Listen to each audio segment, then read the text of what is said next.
For today's video nga po ay ako nga po ulit. Samahan nyo nga po ako maggawa ng bulaklak o ilagay yung bulaklak sa karton para hindi nga po mabasa.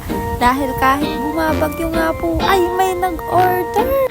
Tignan nyo naman yung lakas ng hangin. So yun nga, magbalik tayo sa bulaklak dahil pinoproblema ko nga siya dahil hindi nga siya magkasya sa karton. Kaya ang ginagawa ay tinitignan mo ng mabuti kung anong mapipiklo o masisira, di ba? Dito nga ay talagang nahihirapan ako dahil sayang ang effort kung mababasa to o masisira, di ba? Napapaisip na lang ako kung anong gagawin dito. So, ayun nga, inilagay ko naman siya at maayos naman. At nagkasya talaga siya. Sana all na pagkakasya, pinipilit. Ipilit natin kahit hindi pwede. Pero okay lang.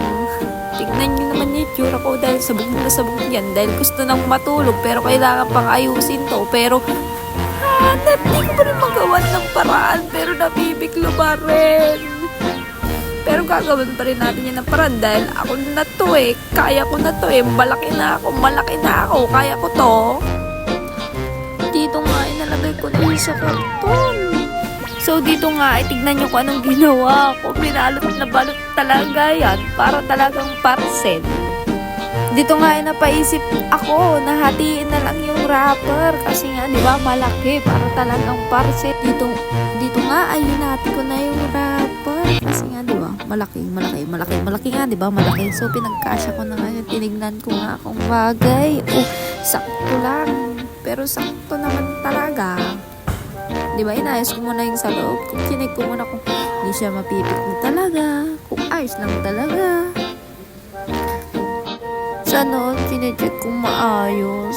Ako kasi hindi ako okay. Hindi ako maayos ngayon. Sobrang lamig. Kailangan ng yakap mo. Yakap mo. Ang landimot eh.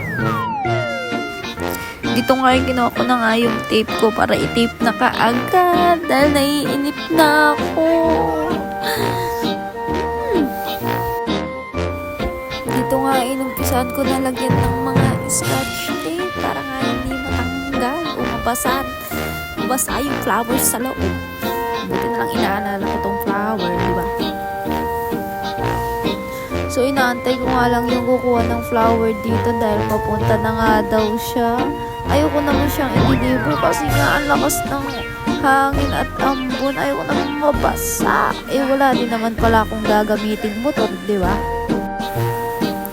Fast forward na nga dito ay naglagay na nga ako ng ribbon or hawakan para nga safety talaga o may paghahawakan nga yung kukuha neto, diba? Otak talaga ako. Ang talino ko talaga. Joke lang. Baka na naman may tumahol dyan. Dito nga ay naayos-ayos ko nga muna para nga maganda tignan. Dito ay tignan nyo nga ay natapos na ako sa ginawa ko. Ang ganda, diba? Tinry ko pang buhatin. Ang ganda. Aesthetic girl. At dito nga ay lumabas na ako para nga ilabas din yung flower. Pero grabe, sobrang lakas. Parang ihahangin ako papunta sa'yo. Papunta sa'yo. Walang diyan. Tingnan nyo naman yung lakas ng hangin. Diba? Para talaga akong ililipat. Tingnan nyo yung bulaklak ko. Lakas ng hangin, no? Grabe. Parang siya, lakas din ng hangin. Lakas ng tama ko sa'yo, te. Yan, at dito nga ay naglakad na ako papunta nga sa labas. Dahil yung kukuha nito ay hindi niya nga alam yung bahay namin. Ayaw niya nga pumunta dito. Kaya ayun, tinry ko na lang lumabas. At ayun nga, ay may nakita ko mga bata. At nakita ko na siya. Habang naglalakad nga ako dyan, ay maraming sinasabi yung mga bata. Tingnan nyo na yan. Kahit sobrang lakas ng ambon, lumabas pa din ako. Tingnan nyo naman. At ayun nga siya, ay naglalakad na din. Kasalubong lang kami at mga bata. Ay ang dami-dami sinasabi na tinatapon daw sila ng lalaki na nag-order ng flower. At dito na nga din magtatapos tong video na to. Itong vlog ko na to dito na magtatapos. Bye-bye! Dito nga kung gusto nyo mag-order, chat nyo lang ako.